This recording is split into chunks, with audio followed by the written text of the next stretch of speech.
Hi, my name is Gabby Ramirez, and I'm going to be talking about the death of Freddie Gray. So the topic, an autopsy is a surgical procedure that consists of examining a corpse in order to find the manner of death or cause. Today we're going to be talking about the controversial death of Freddie Gray, who is this man who was a 25-year-old African-American man that mysteriously died in the back of a police van after being apprehended by the police. So the question is, was this a murder or was this an accident? So the method used in autopsy.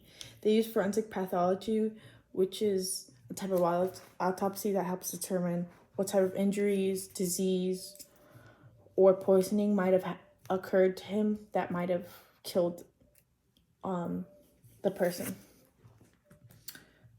So some history of pathology. In 1959, forensic pathology was first recognized in the United States by the American Board of Pathology. In Canada, it was formally recognized by 2003.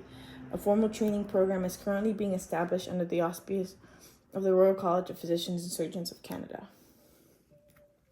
So the events. A 25-year-old Baltimore man by the name of Freddie Gray died in April of 2015, a week after suffering severe spinal injuries in police custody. The Baltimore police arrested him without force or incident after being in alleged possession of a switchblade knife.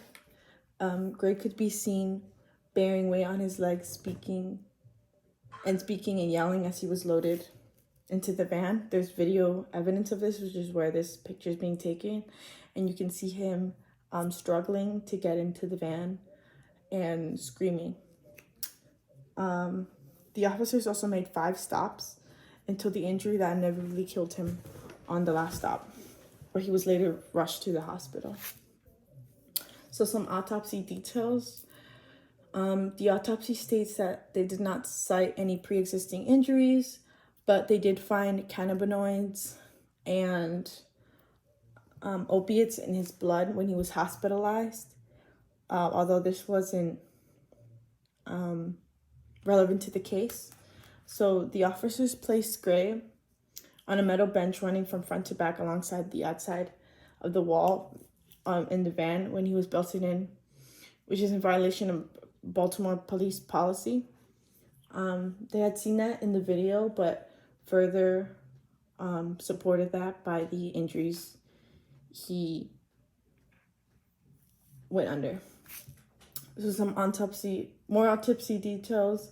After doors were closed, he could be heard yelling and banging, causing the van to rock, which is something the autopsy stated because of the injuries that once again had occurred. Due to his yelling, they changed his position twice. The first time he was loaded into the police van face down on his belly in a prone position, which is this way, but his legs and arms were shackled, meaning he couldn't move.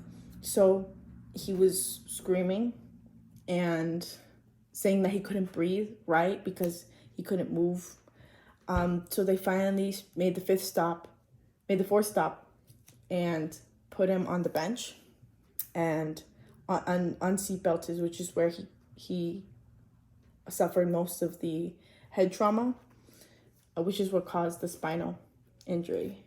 So how did the autopsy or medical examiner solve the crime? The autopsy said that his death came when he was in a particular position in the van when it would move abruptly back and forth, ended up hitting him, which inevitably ended in his death. Due to the hit in his head when he was sitting up against the bench, it caused a neck and spinal injury, which he endured for a week before dying. The medical examiner compared the Gray's neck injury to those suffered by someone who's delved into a shallow pool. So the processing, trial, and sentence. Although they wanted to rule Gray's death an accident, the ME did conclude that it was indeed a homicide because the Baltimore police had already violated the policy of having to seatbelt him down. The ME said that they'd like to understand why the officers didn't strap him down, because they can't figure that out through the autopsy. So that was one of the main statements and questions that was brought up a lot in the trial. So the homicide ruling was based on the failure of officers to follow safety protocols. Officer Caesar R. Goodson Jr., the driver, was charged with second-degree depraved heart murder, while Sergeant Alicia White, Lieutenant Brian Rice, Officer William Porter, Officer Garrett Miller, and Officer Edward Nero was charged with manslaughter. Those are the 6 Baltimore officers charged. What happened after?